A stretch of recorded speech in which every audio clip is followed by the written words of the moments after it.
Dalam perspektif surah Al-Kautsar, kurban merupakan salah satu ekspresi syukur. Seperti diisyaratkan ayat kedua surah tersebut, kurban disejajarkan dengan salat yang dilakukan untuk mewujudkan rasa terima kasih manusia kepada Allah atas segala pemberian nikmatnya yang besar tak terhingga. Praktik kurban juga secara tersirat memperlihatkan sebuah pengorbanan sebagai ikrar pengabdian kepadanya. Sedangkan secara syariat, kurban itu diwujudkan dalam bentuk penyembelihan hewan yang dagingnya dibagikan kepada pihak-pihak yang berhak menerimanya. Dalam kurban, seseorang sejatinya tidak hanya tulus menyembelih hewan secara fisik, tapi juga menyembelih sifat-sifat hewani yang melekat pada diri para pelakunya.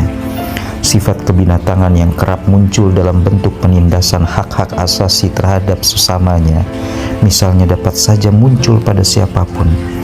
Tidak hanya pada penguasa yang dipandang memiliki potensi lebih besar menindas rakyat, tapi juga pada rakyat yang sering tidak sanggup mengendalikan kebebasan sehingga berakibat lahirnya penindasan pada kekuasaan.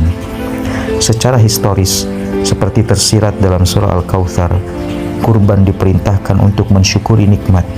Padahal ketika wahyu ini diterima, Nabi Muhammad SAW tengah dalam keadaan duka. Caci maki dan tekanan fisik ataupun mental yang dilakukan orang-orang kafir Makkah saat itu datang bertubi-tubi. Pendeknya, Nabi beserta para sahabatnya selama tinggal di Makkah hampir tidak pernah merasakan suasana aman dalam hidupnya. Bahkan puncaknya, Nabi mendapat ancaman untuk dihabisi baik raga maupun nyawanya. Tapi di tengah duka yang amat melukai Nabi beserta para sahabatnya itu, Allah justru memerintahkan untuk bersyukur atas nikmat-nikmat yang Allah limpahkan kepadanya, seolah semua penderitaan itu adalah nikmat. Inilah suasana yang melatari turunnya 3 ayat Al-Quran yang kemudian menjadi salah satu surah, yaitu surah Al-Kautsar. Ketika Nabi tengah terjepit di antara himpitan caci maki dan ancaman, Allah berfirman, "Sesungguhnya telah aku berikan kepadamu nikmat yang amat banyak." Lalu bagaimana cara mensyukuri nikmat?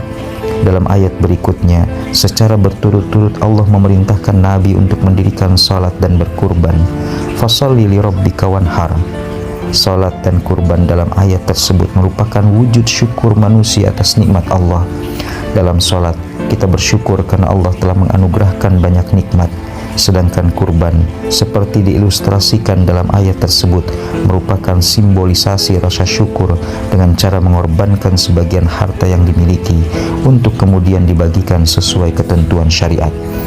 2 ayat pertama dari surah Al-Kautsar ini memberikan pelajaran bahwa di balik penderitaan sesungguhnya ada nikmat tersembunyi.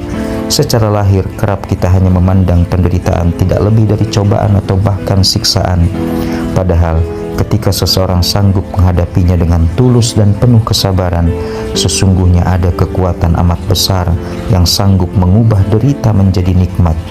Kesabaran itu sendiri adalah nikmat yang belum tentu setiap orang sanggup menggapainya.